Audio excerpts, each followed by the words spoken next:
Hello, comical folks, and thank you for letting me be here today. My name is Valerie Clarizio, and I'm a USA Today bestselling author. I've published a combined 13 romance novels and novellas, and I have both traditionally published and I have self-published. Today we're going to talk a little bit about POV, point of view in novels. Most novels contain more than one POV. In a contemporary romance novel, you will generally have the POV of the hero and then the heroine. If you write romantic suspense or mystery, you can add the POV of the villain. There are guiding principles for POV. First and foremost, you must stay in the head of the character you are in until you do a proper handoff to another character, meaning no head hopping. Head hopping will confuse the reader and knock them out of the story. As a writer, you show POV through character senses. If the characters whose POV you are in can't see it, hear it, smell it, taste it, then your reader shouldn't be able to either. And when writing, you need to stay in character. If your character wouldn't think it, then you can't say it that way. Sometimes when I develop characters, I mimic them after a person I know.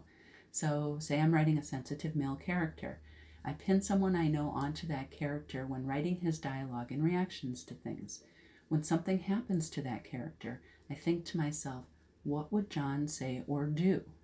And if John wouldn't say or do it, it doesn't happen, and it doesn't get said that way. Pinning a person I know onto a character helps me stay consistent with that character. Then there's deep POV. Deep POV is what brings your character to life.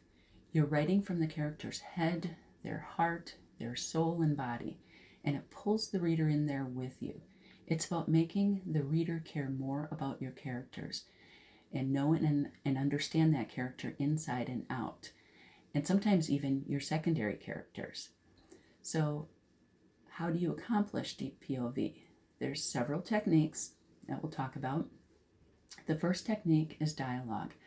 I touched on this already.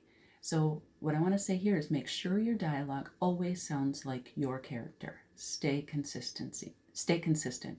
Non-consistency will knock your reader out of the story, ruining the flow for them. And then you can use dialogue to offer clues as to who your character is.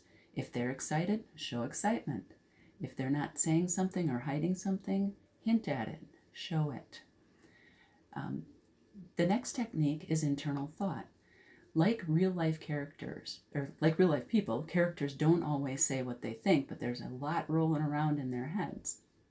So it's a good idea to scatter internal thought throughout your pages to keep the reader's curiosity going. And you need to make sure your internal thought is insightful, hinting to the reader more about your character. Another technique is using emotion. If you can master through actions and descriptions that your character cares deeply, your reader will care deeply. Carrying the character's tension, turmoil, pain, love throughout the story will cause the reader to develop a deeper connection to that character. Once that reader has that connection, they will be invested in that character and they will flip the pages to see what happens next. They will think about your characters long after they finish the book, as if the characters are real people, and then they'll find themselves wondering, what are those characters up to? Another technique is to use a little bit of past and backstory. Everybody has a past, which means your characters do too. Pasts involved family, friends, ex-lovers, tragedies, triumphs, failures, and best of all, secrets. These things contribute to lessons learned or not learned by the character. It molds the characters and are the reasons they act and speak the way they do. Using the past in the story helps you grow your character, and you can show that growth to your readers, who will then develop a stronger connection and a deeper connection to that character. The last technique we'll talk about for a moment is setting and descriptions. Using setting is a great way to get to know your characters better.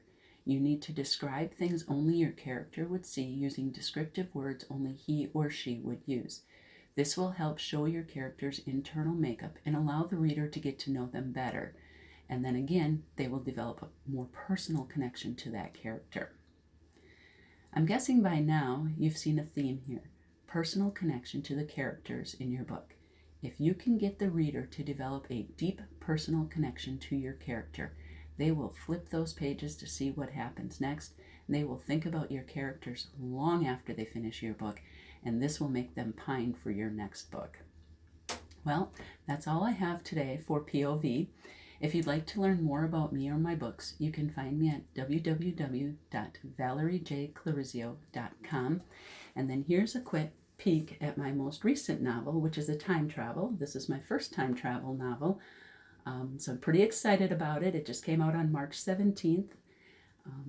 So anyhow, I invite you to take a peek at this, and thank you so much, Comaful, for allowing me to be here today. Have a great day.